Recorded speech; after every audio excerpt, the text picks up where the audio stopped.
Buenos días, bienvenida al postre bíblico de hoy. Hoy vamos a estudiar Lucas 19. Ya llevamos pues como más o menos un mes haciendo como una pausa, pero hoy retomamos nuevamente. Va a haber algo diferente y es que normalmente cada martes estudiamos un capítulo completo de Lucas. Hoy nos corresponde el capítulo 19, pero vamos a estudiar la mitad, la primera parte de Lucas, ¿sí? Y les vamos a explicar, digamos, si es la primera vez que te conectas, la técnica de estudio que estamos usando, porque yo sé que puede ser muy útil para tu tiempo de devocional, de estudio, para que puedas como profundizar más en la palabra de una manera muy práctica. Vamos a iniciar orando. Padre, gracias papá, gracias Padre amado por este día que nos regala, Señor, tan maravilloso, porque tu presencia, Señor, está acá en medio de nosotras. Porque no estamos acá solas, Señor, porque como tú dices, Señor, en el Salmo 71, que tú estás con nosotras desde el vientre de nuestra madre, Señor. Siempre has estado con nosotras, Señor.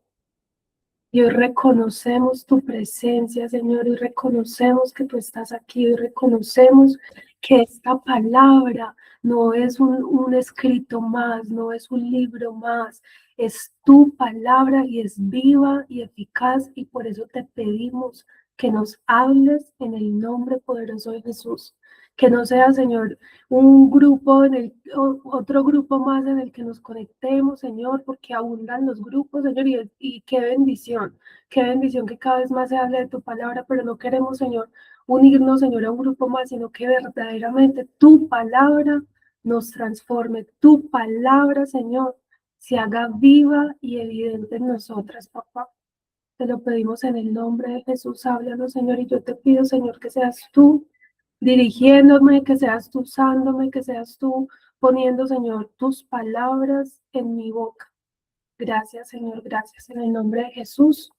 Amén y amén.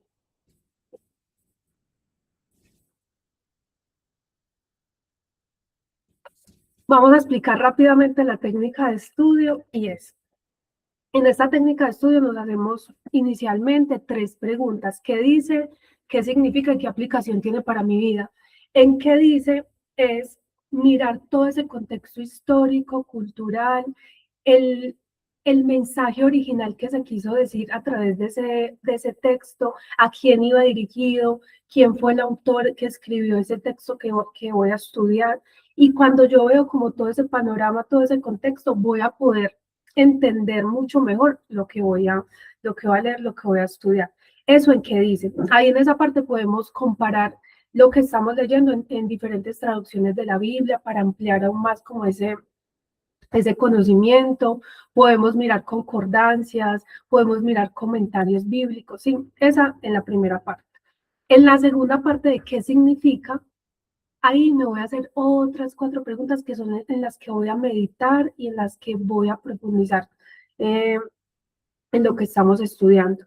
Para eso, yo les he dicho que vamos a usar 4 resaltadores o 4 colores diferentes y cada color tiene una pregunta, que son las preguntas que nos van a llevar a profundizar y a meditar más, pues aún más profundo en lo que estoy leyendo y que no sea solo leer por leer. Entonces, por ejemplo, yo con naranja tengo la pregunta, ¿hay algún mandato que obedecer de eso que yo estoy leyendo? ¿Hay algún mandato que sienta, o sea, algo que yo estoy pensando que Dios me está llamando a tomar acción en algo? Eso, por ejemplo, yo lo resalto con naranja, ¿sí? Entonces, ahí en el mismo resaltador está la pregunta para que sea mucho más práctico.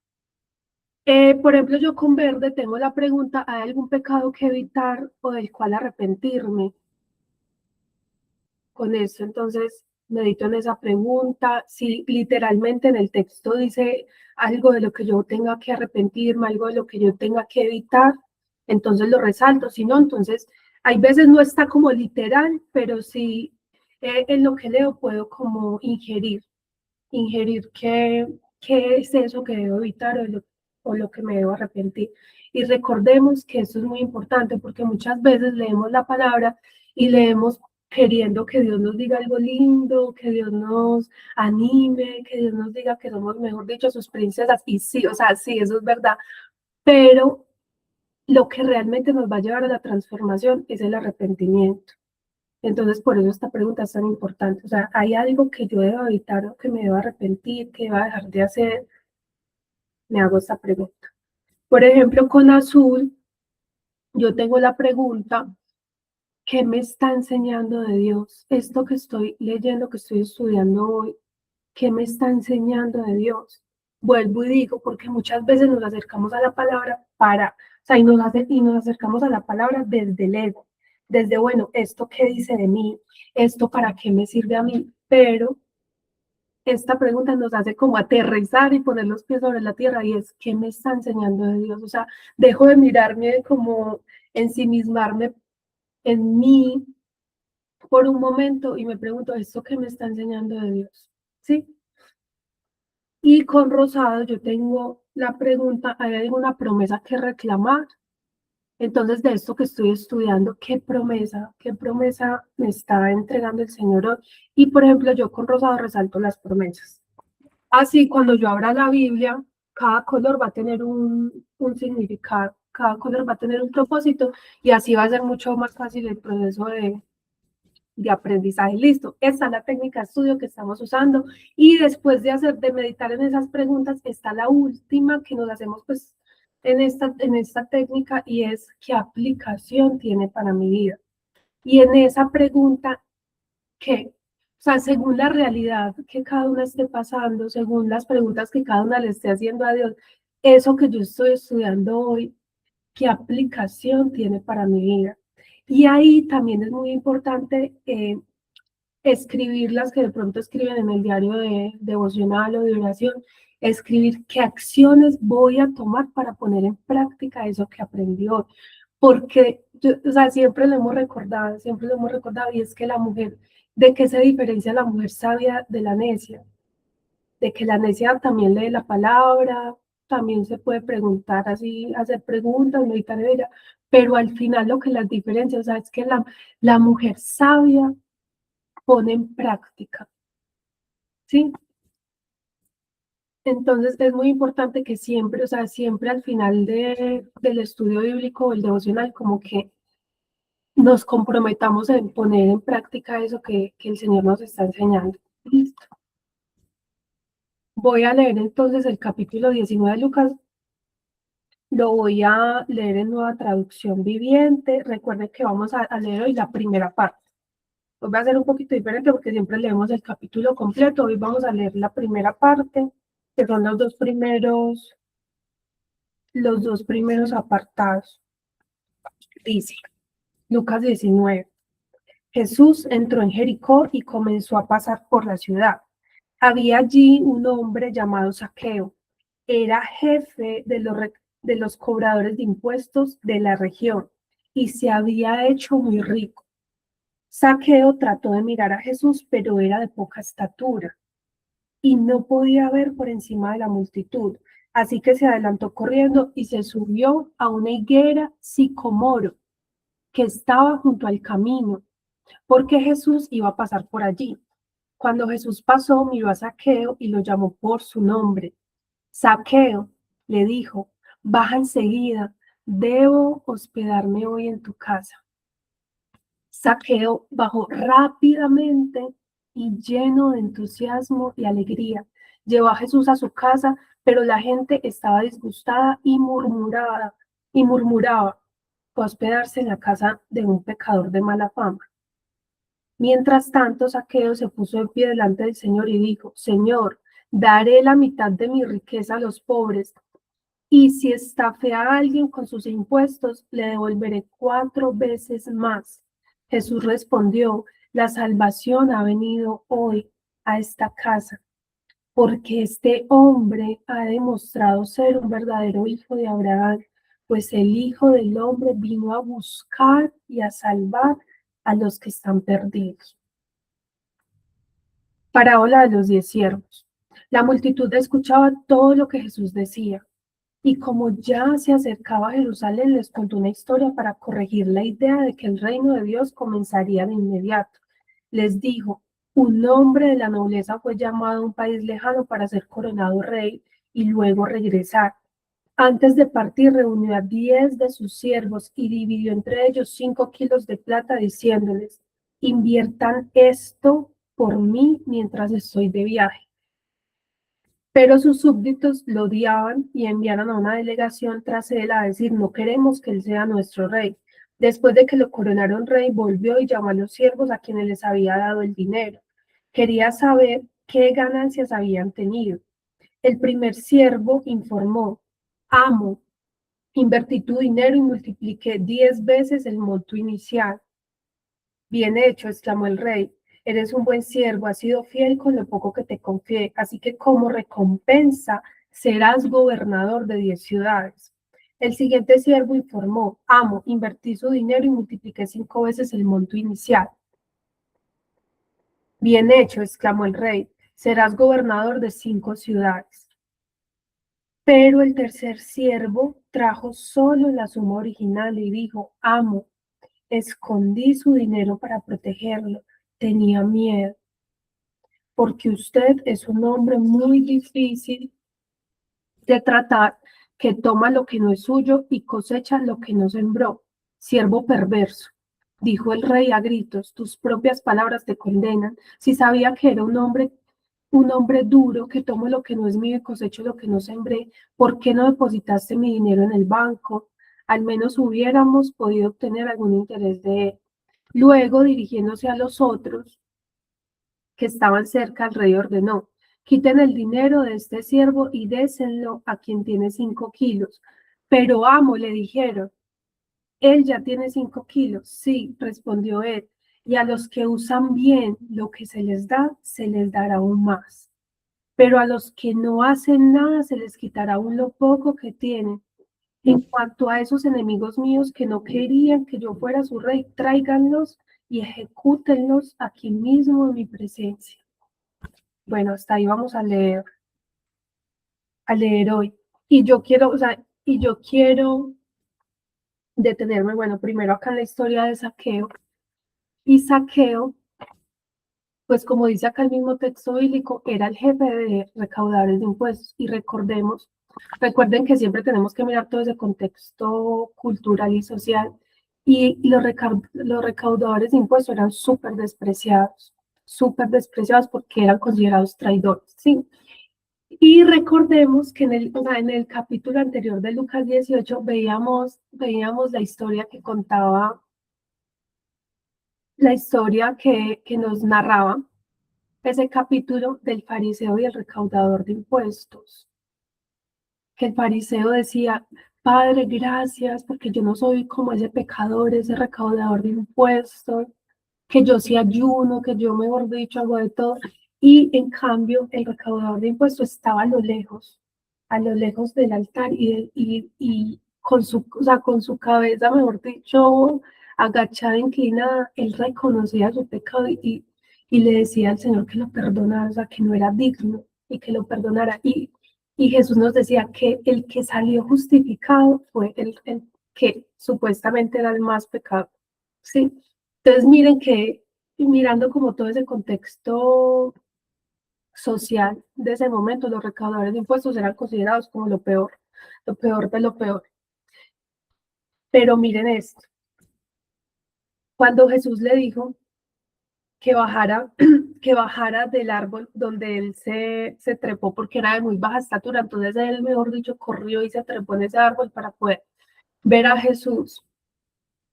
Dice, Saqueo le dijo, baja enseguida, debo hospedarme hoy en tu casa. Y miren miren lo que él hizo. Y por eso yo lo resalté con naranja, que recuerden que con naranja es que resalto, hay algún mandato que obedecer o hay algo que yo tenga que tomar acción o que yo tenga que hacer. Miren lo que dice, Saqueo bajó rápidamente y lleno de entusiasmo y alegría. O sea, ¿cuántas veces nosotras sabemos que Dios nos ha mandado a hacer algo, que Dios nos pidió algo y nos quedamos como pensando, como que será que sí, será que no, como que va a decir la gente? Pero miren, o sea, miren este ejemplo de Saqueo, dice, bajó rápidamente y lleno de entusiasmo y de alegría. Y yo por eso lo resalté con naranja. Y yo dije, o sea, yo cuando Dios me mande a hacer algo, yo tengo que hacerlo inmediatamente. No tengo que dudar, o sea, si yo sé, si yo soy cercana a Dios, si yo reconozco su voz, si yo sé que Él es el que me está mandando a hacer algo, o sea, lo debo hacer rápidamente. Y mire lo que dice acá, llena de entusiasmo y de alegría. Otra cosa que me llamó mucho la atención es que en ese tiempo, o sea, que una persona rica corriera, era como un acto, mejor dicho, de vergüenza, y más que se trepara en un árbol, o sea, él no le importó, él no le importó como quedar en vergüenza por ver a Jesús. Y eso me hace pensar que, o sea, cuántas veces nosotras, por pena, por vergüenza, dejamos de hacer cosas para Dios o dejamos de hacer cosas que Dios nos ha mandado a hacer. Después de esto, bueno, acá nos dice que la gente murmuraba, ya sabemos por qué, o sea, ya sabemos por qué, que en ese contexto social el que Jesús estuviera con un recaudador de impuestos era, o sea, era muy mal visto en esa cultura, porque ellos eran considerados pues los peores de los pecadores.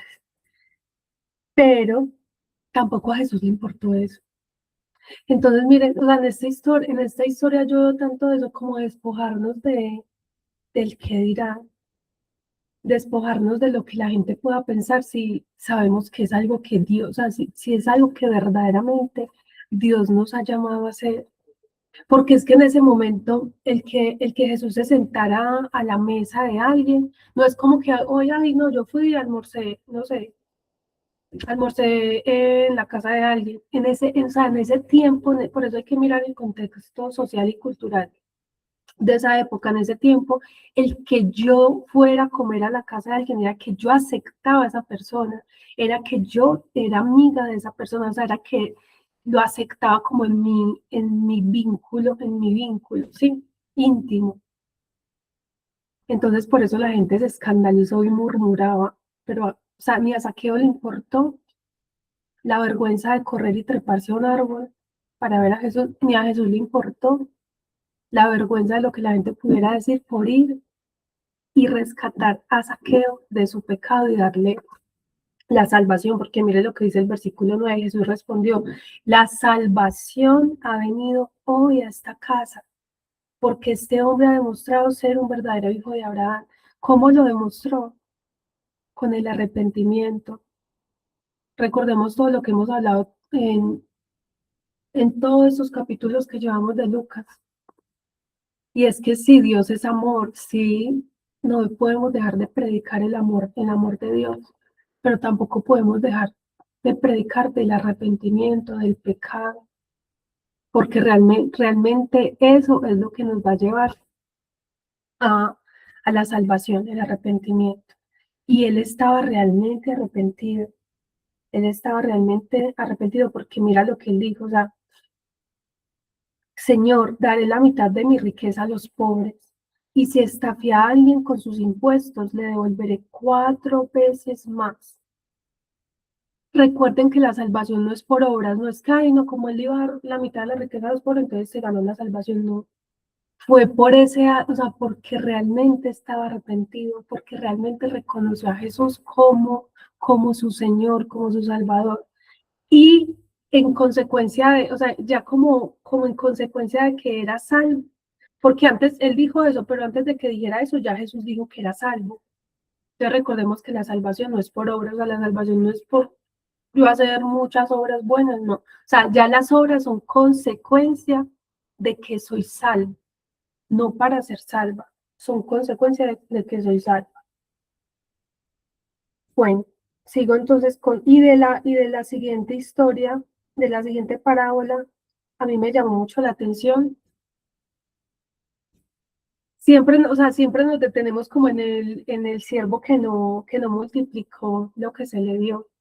Y sí, mire que ya en varios capítulos anteriores hemos venido hablando como de que tenemos que ser fieles administradores, de que debemos multiplicar y usar bien eso que Dios nos da. O sea, ¿cómo yo quiero que Dios me dé más si no administro bien lo que tengo en este momento? sea, eso ya lo tenemos claro, o sea, todas estamos llamadas a ser fieles administradoras de lo que Dios nos da. Y no solo acá se trata de cosas materiales, de todo, o sea, de todo, del reino que Él nos ha entregado, de ese tesoro que es su verdad, que es su palabra. O sea, yo estoy multiplicando eso que Dios me dio, yo lo estoy compartiendo con más personas, yo le estoy llevando a más personas esa esperanza que hay en Dios, porque es que o sea, nosotras muchas veces creemos que no, todo el mundo ya conoce a Dios, pero no. Una cosa es que o sea, han escuchado, pero realmente todavía hay muchas personas que están en este mundo o sea, buscando en qué refugiarse y se refugian en cosas equivocadas que nunca les van a dar ni salvación, ni plenitud, ni la verdadera felicidad. Hay muchas personas que todavía o sea, que están buscando eso que nosotras ya hemos encontrado y nosotras, como este siervo, lo escondemos y no multiplicamos ese tesoro que Dios nos dio. Y esto aplica también, obviamente, primeramente para el reino de Dios, pero eso aplica para todo. O sea, yo digo que este es un principio que Dios dejó para todo. Yo o sea, estoy cuidando bien todo lo que Dios me dio, porque mira acá dice, ay, ahorita se me perdió ese versículo, bueno, ahorita lo encuentro y les digo.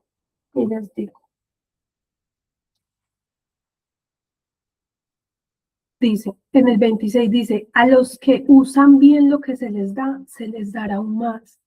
O sea, estamos usando bien todo lo que Dios nos ha dado, porque muchas veces pedimos y pedimos y pedimos y queremos recibir tantas cosas, pero no estamos usando bien lo que tenemos en el mundo. O sea, ¿cómo Dios nos va a dar más si no podemos sostener ni siquiera lo poco que tenemos en este momento? Pero a mí me llamó mucho la atención del tercer siervo que dice, pero el tercer siervo trajo solo la suma original y dijo, amo, escondí su dinero para protegerlo, tenía miedo, porque usted es un hombre muy difícil de tratar, que toma lo que no es suyo y cosecha lo que no se. Entonces, miren, acá hay dos cosas que veo en este tercer siervo. Y es que muchas veces no vamos a multiplicar eso que Dios nos dio, no vamos a tomar acción. ¿Qué hizo él? Se paralizó y no, o sea, no tomó acción. Y muchas veces nosotras nos quedamos paralizadas. ¿Y qué es lo que más nos paraliza? Primero el miedo, porque mire que él mismo reconoció, o sea, él mismo reconoció, tenía miedo. O sea que una de las cosas que hizo que él se quedara como paralizado y no tomara acción fue el miedo. Pero más profundo, más allá del miedo, yo veo acá otra cosa, y es que él dice, por, tenía miedo porque usted es un hombre muy difícil de tratar, que toma lo que no es suyo y cosecha lo que no sembró. Entonces mira que él tenía una perspectiva del rey, que él era muy duro, que era muy difícil de tratar, y eso fue lo que hizo que él tuviera miedo, y el miedo hizo que se quedara paralizado y que no multiplicara eso que se le dio. Entonces, muchas veces sí, o sea, el miedo es lo que nos paraliza y lo que no nos deja tomar acción, pero detrás de ese miedo es que no conocemos realmente a Dios, es que tenemos una perspectiva de Dios distorsionada. Entonces, él tenía miedo, sí, pero ¿por qué tenía miedo? Porque él decía que el rey era un hombre duro, que era difícil de tratar. Entonces, esa perspectiva que él tenía del rey fue lo que le hizo tener miedo y por ende lo que hizo que no tomara acción. Entonces, hoy preguntémonos, o sea, ¿qué perspectiva distorsionada tengo yo de Dios? Porque a mí muchas veces, o sea, les hablo acá a mi corazón, muchas veces una perspectiva distorsionada que yo pueda tener de Dios y que me he encontrado teniendo esa perspectiva y como que yo misma me vuelvo y me predico el evangelio. Es que no voy a hacer esto porque es que si me equivoco Dios me va a castigar, ¿sí? Y entonces por tener esa perspectiva distorsionada de Dios, de que Dios es un Dios castigador, de que es un Dios, mejor dicho, severo, duro, me da miedo y me quedo quieta y no hago, o sea, y no hago eso por miedo, pero detrás de ese miedo está una perspectiva equivocada de Dios. Pero si yo, cuando me llega esa mentira, o sea, cuando me llega esa mentira de que no, yo no voy, o sea, no voy a hacer esto porque me da miedo que si no era esa la decisión correcta, Dios me va a castigar, o sea, porque muchas veces nos paralizamos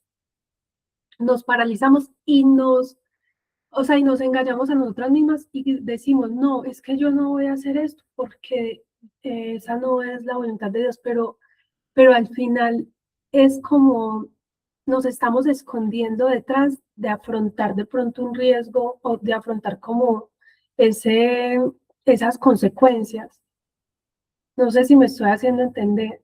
Un ejemplo, ay, no, me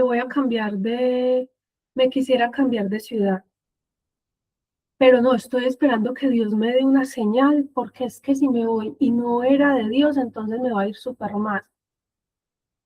Pero, o sea, muchas veces sí, mira que es una intención correcta, quiero hacer las cosas en la voluntad de Dios, pero muchas veces no es ni siquiera por quererlas hacer en la voluntad de Dios, sino por miedo. O sea, es por miedo, porque muchas veces hay muchas decisiones que no son, es que literal Dios quiere que yo haga esto, literal, no. Todo lo que hagamos, hagámoslo para la gloria de Dios. Y claro, y a medida que avancemos, es que Dios nos va a mostrar si ese es el camino, ¿no? Pero muchas veces por el miedo nos quedamos paralizadas y nos frenamos y no hacemos lo que tenemos que hacer, y entonces o sea, nunca vamos a avanzar porque nos da miedo, o sea, nos da miedo afrontar ese, digamos, si es un error, si afrontar como las consecuencias de las decisiones que tengamos que tomar. Y nos escudamos en que nos estamos quedando quietas, que porque Dios de pronto no, es que si no hago eso, Dios me va a castigar. No sé si me estoy haciendo entender, pero acuérdense que no podemos malinterpretar lo que se diga acá. Claro, hay decisiones que sí, Dios nos, o sea, por eso es que tenemos que tener como tanta comunión con Dios, para yo saber en qué decisiones realmente Dios me está llamando a estar quieta y esperar, y en qué decisiones Dios me está llamando es a tomar, o sea, a tomar acción. Bueno, yo no sé si me enredé o las enredé, las enredé, o si me estoy haciendo, o sea, si estoy haciéndome entender. Muchas veces nos escudamos en que estamos esperando la voluntad de Dios, pero no es porque realmente estemos esperando la voluntad de Dios, sino porque tenemos miedo a tomar acción y a asumir los riesgos de lo que vayamos a hacer. Obviamente que sea algo dentro de los parámetros, dentro de los parámetros bíblicos y normales. No es que, ay, no, voy a hacer algo malo y me voy a arriesgar. No, o sea, no me malinterprete. Entonces, cada una preguntémonos, este miedo que siento hoy a hacer eso que sé que tengo que hacer y que me ha dejado que esté quieta, paralizada, y entonces, ¿cómo voy a ver un resultado diferente si no he hecho algo diferente y me quedo quieta? Ese miedo, detrás de ese miedo, ¿cuál, o sea, qué imagen distorsionada estoy teniendo de Dios? ¿Qué engaño me estoy creyendo acerca de Dios? De que Dios es un Dios lejano, de que no me escucha, de que no, Dios no le importa este caso, Dios no va a hacer justicia, entonces yo la tengo que hacer por mi propia mano. O sea, qué engaño nos estamos creyendo de Dios. Que Dios es un Dios, mejor dicho, súper duro, castigador. Entonces, si yo medio me equivoco, lo mejor dicho, me va a poner un castigo súper grande.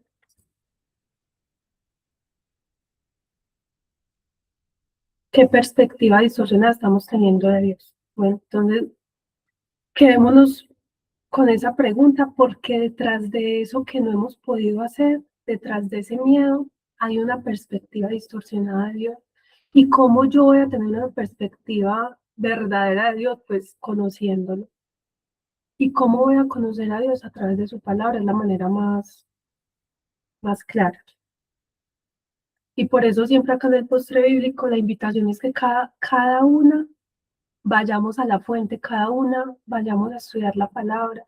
Y yo no se los digo porque yo sea, mejor dicho, súper perfecta y todos los días me levante a las 4 de la mañana a hacer mi devocional, porque es que yo, o sea,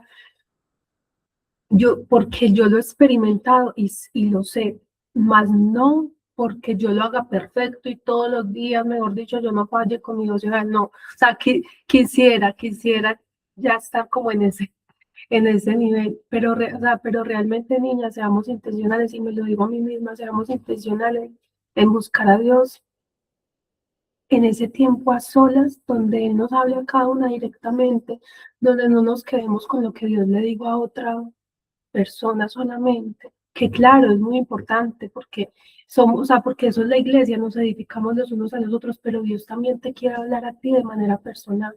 Dios también te quiere hablar a ti directamente, porque es que lo que tú estás viviendo no es lo mismo que está viviendo la otra persona. Lo que Dios te quiere decir a ti para la situación y tu realidad específica no es lo mismo que, que puede estar pasando otra persona.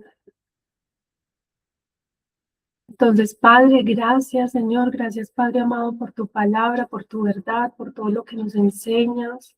Hoy nos despojamos, Señor, del miedo al que dirán. Hoy nos despojamos, Señor, de esa vergüenza, Señor, de que no hacemos cosas, Señor, que tal vez tú nos has mandado porque qué van a pensar, qué van a decir. Y hoy tú nos muestras, Señor, que eso no importa, Señor, cuando realmente tenemos un encuentro contigo, así como Saqueo, Señor. No le importó, Señor, correr, no le importó treparse a ese árbol para verte, Señor. Y nosotras hoy en día ponemos tantas excusas, Señor.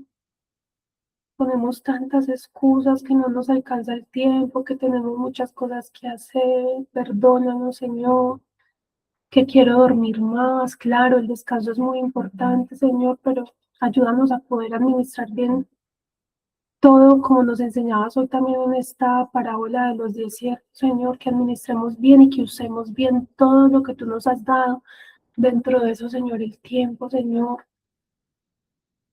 Ayúdanos, Señor, te necesitamos porque nosotras solas no podemos, porque nuestras fuerzas es imposible, pero por eso hoy te clamamos a ti, hoy te clamamos a ti por tu ayuda, Espíritu Santo, ayúdanos. Ayúdanos, Señor, ayúdanos a tener sabiduría, ayúdanos a tener dominio propio, a no dejarnos llevar y a perder el tiempo en cosas que no aportan al crecimiento que tú tienes para nosotros, Señor. Perdónanos, Señor, si perdemos el tiempo, si nos distraemos, porque cuando el enemigo no logra hacernos pecar, nos distrae de lo importante. Perdónanos, Señor, porque en este tiempo, Señor, hay tantas distracciones, Señor, porque hay miles, millones de distracciones y la primera de ellas es el celular, Señor. Perdónanos, Señor.